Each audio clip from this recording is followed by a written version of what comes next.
नमस्ते, मैं आपकी हिंदी प्रवक्ता आज एक नए विषय के साथ आपके सामने उपस्थित हूँ। आज का मेरा विषय है नरेंद्र कोहली द्वारा लिखित त्रासदी एक कामना की नामक निबंध। इस निबंध के बारे में बताने से पहले नरेंद्र कोहली जी के बारे में थोड़ी बहुत जानकारी हासिल करते हैं। नरेंद्र कोहली जी का जन्म 6 जनवरी 1940 यानी कि 6 जनवरी 1940 को संयुक्त पंजाब के सियालकोट नगर भारत में हुआ था, जो अब पाकिस्तान में है। प्रारंभिक शिक्षा लाहौर में आरंभ हुई और भारत विभाजन के पश्चात परिवार के साथ जमशेदपुर चले गए। दिल्ली विश्वविद्यालय से स्नातकोत्तर और डॉक्टरेट की उपाधि ली। 1963 से उन्होंने दिल्ली विश्वविद्यालय में अध्यापन कार्य किया। 1995 में पूर्णकालीन लेखन की स्वतंत्रता प्राप्त करने के लिए स्वैच्छिक अवकाश ग्रहण किया। निबंध के बारे में जानेंगे तो सबसे पहले त्रासदी एक कामना की पाठ नरेंद्र कोहली द्वारा रचित एक व्यंग्य लेख है। इस पाठ में वे यह बताना चाहते हैं कि लोग अपनी मनोकामना को पूरा करने के लिए किसी भी हद तक गिरने के लिए तैयार होते हैं। वो अपने मनपसंद चीजों को हासिल करने के लिए यहाँ पर कुछ भी कर गुजरने के लिए तैयार रहते हैं। उसे व्यंग्य रूप में यहाँ पर दिखाने की कोशिश की है और सार्वजनिक संपत्ति का भी गलत फायदा उठा भी सकते हैं, इस बारे में भी बताने की कोशिश किया है। इस निबंध में लेखक एक अध्यापक के बारे में, उनके साथ ही काम करने वाले एक अध्यापक जो थे उनके बारे में बताते हैं कि वो यहाँ पर क्या करते हैं कि उनकी एक बहुत ही एक विश था, एक कामना थी कि टेलीफोन उनके घर में लग जाए, लेकिन उस टाइम में किसी भी काम को करने के लिए सिफारिश के बिना कोई काम वहां पर होता नहीं था। ये तो सबसे पहली बात। और टेलीफोन जो है हर किसी के घर में नहीं होता था। आजकल हर एक के हाथ में मोबाइल फोन रहता है, लेकिन उस जमाने में क्या था कि एक टेलीफोन लगवाने के लिए भी बहुत सिफारिश की जरूरत थी। ऐसे बड़े बड़े व्यक्ति के घर पर ही टेलीफोन एक कनेक्शन किया जाता था। तो इसीलिए ये क्या चाहते थे कि उनके घर में भी एक टेलीफोन हो, इसीलिए वो सिफारिश चाहते थे। तो इसी कारण से वे अपने कॉलेज के हर एक कार्यक्रम में एमपी को बुलाकर लेकर आते थे और इस तरह से उनके मनोकामना को पूर्ण करने की कोशिश करते थे। तो इस संदर्भ को यूज कर कर इसे एक माध्यम बनाकर यहाँ पर लेखक नरेंद्र कोहली ने मजेदार ढंग से यहाँ पर इस निबंध को प्रस्तुत करने की कोशिश किया है। तो सबसे पहले कॉलेज में विज्ञान परिषद का उद्घाटन होता है। उसके लिए लेखक के साथी अध्यापक क्या करते हैं कि एक सदस्य यानी कि एमपी को बुलाकर लेकर आते हैं, संसद के एक सदस्य को बुलाते हैं। संसद सदस्य साहब जो है विज्ञान परिषद में आते हैं और परिषद का उद्घाटन किया जाता है, लेकिन उनके भाषण जब प्रारंभ होता है तो लड़के जो है बहुत ही शोर मचाना प्रारंभ करते हैं, क्योंकि उनके भाषण में वो विज्ञान के विषय में बताने के बदले वो क्या करते हैं, विज्ञान का एक उपकरण जो है बिजली होती है, उस बिजली के बारे में बताना प्रारंभ करते हैं। और लोगों को यहाँ पर लड़कों को यानी कि कॉलेज के स्टूडेंट्स को ऐसा फील होता है कि ये जो आदमी यहाँ पर आया है, एमपी यहाँ पर आया है, विज्ञान परिषद के बदले में बाकी सभी चीजों के बारे में यहाँ पर बात कर रहा है, स्पेशली बल्ब के बारे में यहाँ पर बता रहा है। तो यहाँ पर जो है बल्ब का उसका अपना बिजनेस है, उसका यहाँ पर एडवर्टाइजमेंट कर रहा है, विज्ञापन दे रहा है, ऐसा उन्हें फील होता है। तो लड़के जो है शोर मचाना प्रारंभ करते हैं। तो यहाँ पर लेखक के साथ ही अध्यापक बच्चों से विनम्र तरीके से रिक्वेस्ट वहाँ पर रिक्वेस्ट किया जाता है, विनम्र तरीके से बताते हैं कि शोर मत मचाओ, टॉपिक के रिलेटेड यहाँ पर एमपी साहब बात करेंगे थोड़ी ही देर में, कहकर बताते हैं। लेकिन फिर भी बच्चे सुनते नहीं है, यहाँ पर लड़के जो है बहुत ही शोर मचाते हैं। परिणाम स्वरूप एमपी साहब नाराज हो जाते हैं।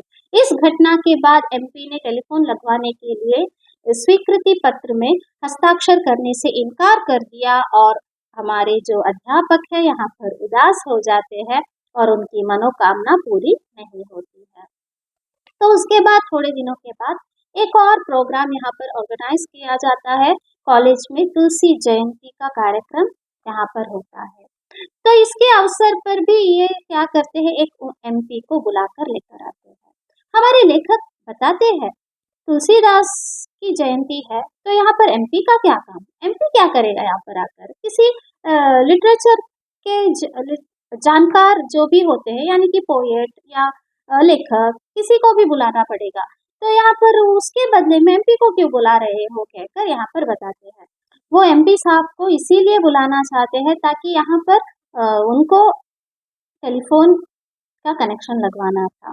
तो यहाँ पर एमपी साहब आते हैं और उन्हें तुलसी जयंती का उद्घाटन हो जाता है। उसके बाद क्या होता है कि एमपी साहब बात करना प्रारंभ करते हैं। यहाँ पर 2 शब्द उनको कहने के लिए यहाँ पर बताया जाता है। इस अवसर पर उन्हें 2 शब्द जब बोलने के लिए कहा जाता है, तब वे कहते हैं कि वे टेलीफोन की एप्लीकेशन लेकर आए हैं। आप लोग मेरा अभिनंदन करना चाहते हैं क्योंकि आज मेरा हैप्पी बर्थडे है। पर लगता है आप लोग तुलसीदास जी की जयंती मना रहे हैं।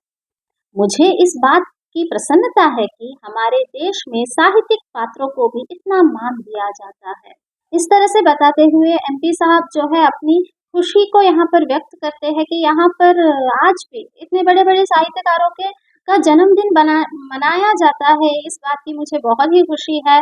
और ऐसे बात करते करते जो है ये निराला जी के बारे में बात करते हैं। निराला जी जो है मेरे बहुत ही अच्छे दोस्त हैं। उन्होंने भी तुलसीदास नामक एक पोथी यानी कि किताब लिखा है कहकर यहाँ पर बताते हैं, जिसके हीरो जो है तुलसीदास है। ऐसा सब यहाँ पर निराला जी के बारे में बात करना स्टार्ट करते हैं। लेकिन यहाँ पर बात किसकी है करनी चाहिए थी? तुलसीदास जी का जयंती के बारे में बताना चाहिए था, तुलसीदास जी के बारे में बताना चाहिए था। एमपी साहब के इस भाषण से क्या होता है कि लड़के समझ गए थे कि एमपी को तुलसीदास जी के बारे में कुछ भी पता नहीं है। लड़कों ने फिर शोर मचाना शुरू कर दिया। एमपी साहब आगे बोले ही नहीं, बोलने के लिए उन्हें छोड़ा ही नहीं यहाँ पर लड़कों ने, और नाराज होकर चले गए। परिणाम स्वरूप यहाँ पर क्या हुआ, फिर से एमपी साहब गुस्सा हो गए और यहाँ पर अध्यापक का जो मनोकामना वैसे ही रह गया। यहाँ पर तीसरी बार जो है फोटोग्राफी क्लब का एक एनिवर्सरी, यहाँ पर वार्षिक प्रदर्शनी होता है, तो उस टाइम में भी एक एमपी को ही बुलाया जाता है। लेखक को आश्चर्य होता है, फिर से एमपी क्यों इस तरह से? तब ये कहते हैं कि काम तो मेरा करना है ना, तो इसीलिए एमपी को यहाँ पर बुलाना जरूरी है कहकर अध्यापक बताते हैं। तो हमारे लेखक भी जो है चुप हो जाते हैं क्योंकि दोस्त है, साथ में काम करने वाले कोलीग है, तो कुछ बोल नहीं सकते कहकर वो भी चुप हो जाते हैं। जो भी हो रहा है उसे देखते हैं। लेकिन इस बार भी जो है एमपी नाराज होकर ही चले जाते हैं।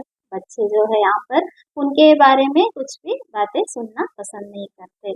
तो इस तरह से यहाँ पर हमारे लेखक के साथी अध्यापक एक नतीजे पर पहुंच जाते हैं कि वो अपने हमारे लेखक से बताते हैं कि एक तो रिसर्च मैंने कर लिया यहाँ पर, यानी कि जब भी हर देश में हर समय में जब भी कोई भी झगड़ा होता है, गड़बड़ होता है, तब ये लड़के क्या करते हैं, सबसे पहले तो ट्रेन का पटरिया जो है उखाड़ लेते हैं, रेल की पटरिया को उखाड़ लेते हैं, फिर टेलीफोन की तार काटते हैं। पता नहीं इन लोगों को टेलीफोन से इतना वैर क्यों है, इतनी दुश्मनी क्यों है, समझ में नहीं आता। तो यहाँ पर इन सभी की इंक्वायरी करते हुए, रिसर्च करते हुए हमारे लेखक के जो मित्र अध्यापक है, तो वो 2 निष्कर्ष पर पहुंचते हैं यहाँ पर। एक तो टेलीफोन बहुत ही मैच्योर चीज है, इसीलिए ही इस इमेच्योर जो लड़के हैं इसे पसंद नहीं करते। एक तो ये है। दूसरी बात है कि टेलीफोन बड़ी अहिंसक है और शांति प्रिय चीज है, क्योंकि हिंसा और गड़बड़ के होते ही यह बेचारा कट जाता है। ये तो हम सभी को भी मालूम है। जब भी कभी कोई भी दंगा फसाद होता है तो सबसे पहले जो है टेलीफोन को बंद कर दिया जाता है। आजकल तो व्हाट्सएप, इंटरनेट सब कुछ बंद कर दिया जाता है। तो टेलीफोन जो है एक अहिंसक और शांति प्रिय एक चीज है कहकर यहाँ पर लेखक के साथी अध्यापक एक नतीजे पर पहुंच जाते हैं। यहाँ पर एक और प्रोग्राम ऑर्गेनाइज किया जाता है, स्पोर्ट्स डे। यहाँ पर जो है अध्यापक क्या करते हैं, प्रिंसिपल को बहुत ही मिन्नतें कर कर यहाँ पर मनाते हैं और अध्यक्षता करने के लिए एमपी साहब को बुला लेते हैं। यहाँ पर भी बहुत कंफ्यूजन होता है।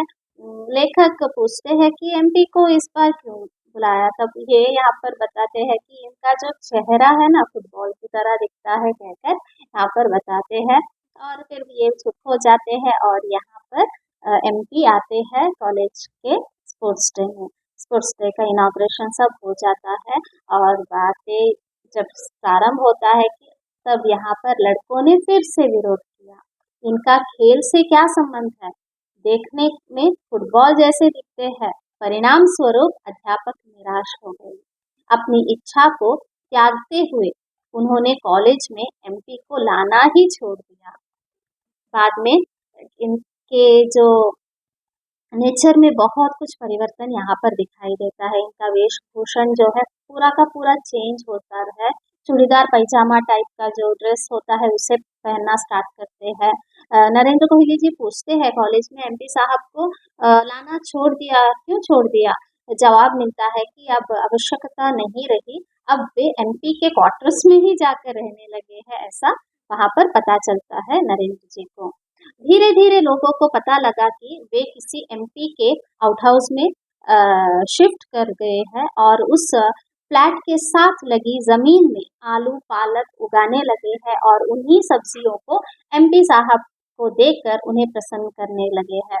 और उनके बच्चों को भी यहाँ पर ट्यूशन सब देकर उन बच्चों को एक तरह से एजुकेटेड बनाकर यहाँ पर एमपी ना होने की तरह वो प्रेरित कर रहे हैं यहाँ पर। यानी कि उस टाइम में, आज के ज़माने में ऐसा नहीं होता है, लेकिन उस ज़माने में क्या होता था कि जो अनएजुकेटेड होते थे, जो शिक्षित नहीं है, वही एमपी एमएलए सब बनते थे। आजकल तो वो चेंज हो गया है, लेकिन पहले ज़माने में ऐसा ही होता था।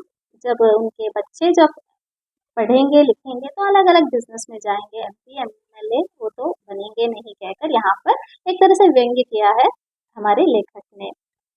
अंततः लेखक लिखते हैं, लोग प्रश्न पूछने लगे कि क्या यह व्यक्ति इतना कुछ एक टेलीफोन के लिए कर रहा है?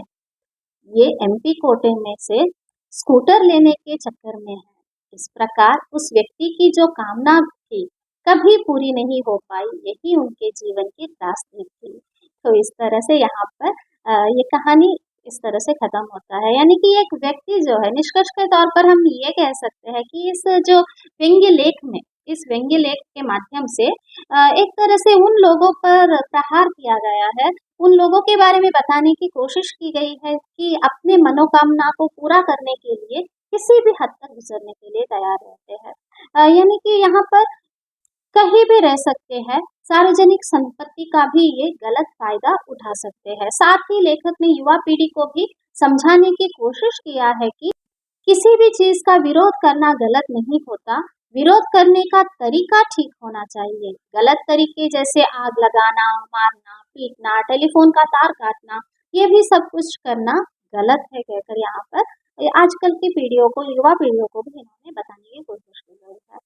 तो इस तरह से इस व्यंग्य कहानी में जो है लेखक ने बहुत ही खूबसूरत ढंग से वर्तमान यानी एट प्रेजेंट सिचुएशन में जो हो रहा है और पहले जो हो रहा था और आगे जो हम उसे किस तरह से चेंज कर सकते हैं, इसके बारे में भी यहाँ पर बताने की कोशिश किया है।